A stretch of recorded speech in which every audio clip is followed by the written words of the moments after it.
So ಒಂದು ವೇಳೆ ನೀವೇನಾದ್ರೂ ಈ ವಿಡಿಯೋನ ಕ್ಲಿಕ್ ಮಾಡಿದ್ರೆ ಅಂದ್ರೆ ಈ ವಿಡಿಯೋದಲ್ಲಿ ನೀವು ನಮ್ರತಾ ಗೌಡ ಅವರ ಫಸ್ಟ್ ಯೂಟ್ಯೂಬ್ ವಿಡಿಯೋನ ನೋಡ್ತೀರಾ. ಮತ್ತೆ ಆ ವಿಡಿಯೋನ ನೋಡಿದ್ರೆ ಅಂದ್ರೆ ನೀವು ಮಾತ್ರ ತುಂಬಾನೇ ಶಾಕ್ ಆಗ್ತೀರಾ ಅಂತಾನೆ ಹೇಳ್ಬೋದು. ಸೊ ಏನಾದ್ರೂ ನೀವು ಈ ವಿಡಿಯೋನ ಕೊನೆ ತನಕ ನೋಡ್ತೀರಾ ಅಂದ್ರೆ ನೀವು ನಮ್ರತಾ ಗೌಡ ಅವರ ಲೈಫ್ ನಲ್ಲಿ ನಡೆದಿರುವಂತ ಒಂದಿಷ್ಟು ಘಟನೆಗಳನ್ನ ನೋಡ್ತೀರಾ. ಮತ್ತೆ ಈ ವಿಡಿಯೋನ ನೀವೇನಾದ್ರೂ ಕೊನೆ ತನಕ ನೋಡಿದ್ರೆ ಈ ವಿಡಿಯೋದಲ್ಲಿ ನಿಮಗೆ ನಮ್ರತಾ ಗೌಡ ಅವರ ಲವರ್ ಬಗ್ಗೆ ತಿಳಿಸ್ಕೊಡ್ತೀನಿ. ಸೊ ಲಿಟ್ಲರಿ ಈ ವಿಡಿಯೋನ ನೀವು ಕೊನೆ ತನಕ ನೋಡಿದ್ರೆ ಮಾತ್ರ ತುಂಬಾನೇ ಶಾಕ್ ಆಗ್ತೀರಾ. ಮತ್ತೆ ಈ ವಿಡಿಯೋದಲ್ಲಿ ಬರುವಂತ ಟಿಪ್ಸ್ ಗಳು ಕೇಳಿದ್ರೆ ನಂಬಕ್ಕೆ ಚಾನ್ಸೇ ಆಗಲ್ಲ. ಸೊ ಹಾಗಾದ್ರೆ ಬನ್ನಿ ನಮ್ರತಾ ಗೌಡ ಅವರ ಯೂಟ್ಯೂಬ್ ಚಾನಲ್ ನ ಫಸ್ಟ್ ವಿಡಿಯೋ ಯಾವ್ದಂತೇಳಿ ನೋಡ್ಕೊಂಡ್ ಬರೋಣ ಅಂತ ಬನ್ನಿ. ಸೊ ನಮ್ರತಾ ಗೌಡ ಅವರ ಯೂಟ್ಯೂಬ್ ಚಾನಲ್ ನ ಫಸ್ಟ್ ವಿಡಿಯೋ ಟೈಟಲ್ ಬಂದ್ಬಿಟ್ಟು my channel trader Namrata Gowda ಅಂತೇಳಿ ಹಾಕೊಂಡಿದ್ದಾರೆ. ಸೊ ಆ ವಿಡಿಯೋಗೆ ವ್ಯೂಸ್ ಬಂದ್ಬಿಟ್ಟು 53K ವ್ಯೂಸ್ ಬಂದಿದೆ. ಮತ್ತೆ ಅದು ಬಿಟ್ಬಿಟ್ಟು ಇವಾಗ 3 years ಆಯ್ತು. ಸೊ ವಿಡಿಯೋನ ನೋಡ್ಕೊಂಡ್ ಬರೋಣ ಅಂತ ಬನ್ನಿ.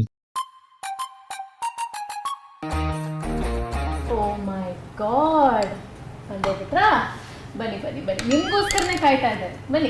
ಸೊ ನಮ್ರತಾ ಗೌಡ ಅವರ ಫಸ್ಟ್ ವಿಡಿಯೋ ಕ್ವಾಲಿಟಿ ಬಂದ್ಬಿಟ್ಟು ಸಖತ್ತು. ಮತ್ತೆ ಅವ್ರ ಫಸ್ಟ್ ವಿಡಿಯೋನ ಅವರು ಶೂಟಿಂಗ್ ನಲ್ಲೇ ಶೂಟ್ ಮಾಡ್ಕೊಂಡಿದ್ದಾರೆ ಅಂತ ಹೇಳ್ಬೋದು. ಸೊ ಅಷ್ಟೊಂದು ಬಿಸಿ ಆಗಿದ್ದಾರೆ ಅನ್ಸುತ್ತೆ. ನಾನು ಫಸ್ಟ್ ವಿಡಿಯೋ ರೇಟಿಂಗ್ ಬಂದ್ಬಿಟ್ಟು ನಾನು ಔಟ್ ಆಫ್ 10 ಕೊಡ್ತಿದ್ದೀನಿ. ಯಾಕಪ್ಪ ಅಂದ್ರೆ ಆ ವಿಡಿಯೋ ಕ್ವಾಲಿಟಿ ಮತ್ತೆ ಅವ್ರ ವಿಡಿಯೋ ಹಾಕಿರುವಂತ ಎಫರ್ಟ್ ಮತ್ತೆ ಅವ್ರ ವಿಡಿಯೋ ಕೊಟ್ಟಿರುವಂತ ಎಂಟ್ರಿ ಸಖತ್ತಾಗಿದೆ. ಮತ್ತೆ ಈ ವಿಡಿಯೋಗೆ ನಾನು ಔಟ್ ಆಫ್ 10 ಕೊಡ್ತಾ ಇದ್ದೀನಿ. ಸೊ ನಮ್ರತಾ ಗೌಡ ಅವರ ಯೂಟ್ಯೂಬ್ ಚಾನಲ್ ನಲ್ಲಿ 2,32,000 ಜನ ಸಬ್ಸ್ಕ್ರೈಬರ್ಸ್ ಇದ್ದಾರೆ. ಮತ್ತೆ ಅವ್ರ ಲೈಫ್ ಟೈಮ್ ಅರ್ನಿಂಗ್ ಕೇಳಿದ್ರೆ ನೀವು ಮಾತ್ರ ತುಂಬಾನೇ ಶಾಕ್ ಆಗ್ತೀರಾ. ಮತ್ತೆ ಅವ್ರ ಲೈಫ್ ಟೈಮ್ ಅರ್ನಿಂಗ್ ನ ರಿವೀಲ್ ಮಾಡೋಣ ಅಂತ ಬನ್ನಿ. ಸೊ ನಮ್ರತಾ ಗೌಡ ಅವರು ಯೂಟ್ಯೂಬ್ ನಿಂದ ಇಲ್ಲಿಯವರೆಗೆ ಹತ್ತತ್ರ 15 ಲಕ್ಷದಿಂದ ಹಿಡಿದು 17 ಲಕ್ಷದವರೆಗೂ ಯೂಟ್ಯೂಬ್ ನಿಂದ ಅರ್ನಿಂಗ್ ಮಾಡ್ಕೊಂಡಿದ್ದಾರೆ, ಅಂದ್ರೆ ದುಡಿದಿದ್ದಾರೆ ಅಂತಾನೆ ಹೇಳ್ಬೋದು. ಸೊ ಒಂದಲ್ಲ ಎರಡಲ್ಲ 15 ಲಕ್ಷದಿಂದ 17 ಲಕ್ಷದವರೆಗೆ ಅಂದ್ರೆ ಯೋಚನೆ ಮಾಡಿ ಅವರು ಯೂಟ್ಯೂಬ್ ನಿಂದ ಎಷ್ಟೊಂದು ಅರ್ನಿಂಗ್ ಮಾಡ್ಕೊಂಡಿದ್ದಾರೆ ಅಂತ ಹೇಳಿ. ಸೊ ಇವಾಗ ನಮ್ರತಾ ಗೌಡ ಅವರ ಲೈಫ್ ನಲ್ಲಿ ನಡೆದಿರುವಂತಹ ಒಂದಿಷ್ಟು ಘಟನೆಗಳನ್ನ ನೋಡ್ಕೊಂಡ್ ಬರೋಣ ಅಂತ ಬನ್ನಿ. ಸೊ ನಮ್ರತಾ ಗೌಡ ಅವರು ಮೊದಲು ಕಿರುತೆರೆಗೆ ಪರಿಚಯ ಆಗಿದ್ದು ಪುಟ್ಗೌರಿ ಸೀರಿಯಲ್ ನಿಂದ. ಸೊ ಪುಟ್ಗೌರಿ ಸೀರಿಯಲ್ ನಲ್ಲಿ ಅವರಿಗೆ ಒಂದು ಸೆಕೆಂಡ್ ಮೇನ್ ಹೀರೋಯಿನ್ ಕ್ಯಾರೆಕ್ಟರ್ ಆಗಿ ರೂಲ್ ಮಾಡ್ಲಿಕ್ಕೆ ಚಾನ್ಸ್ ಸಿಗುತ್ತೆ. ಸೊ ಅವಾಗ್ಲಿಂತ ಅವರು ಫುಲ್ ಎಫರ್ಟ್ ಹಾಕಿ ಅವ್ರನ್ನ ಅವರು ಪ್ರೂವ್ ಮಾಡ್ಕೊಂತ ಬರ್ತಾರೆ. ಮತ್ತೆ ನಮ್ರತಾ ಗೌಡ ಅವರ ಲೈಫ್ ನಲ್ಲಿ ಬೇಗನೆ ಸಕ್ಸಸ್ ಕಾಣ್ತಾರೆ. ಮತ್ತೆ ಅವರು one of the greatest all time ಅಂತ ಕರ್ಸ್ಕೊಂತಾರೆ. ಯಾಕಪ್ಪ ಅಂದ್ರೆ ಎಲ್ಲಾ ಚಾನೆಲ್ಸ್ ಅಲ್ಲೂ ಕೂಡ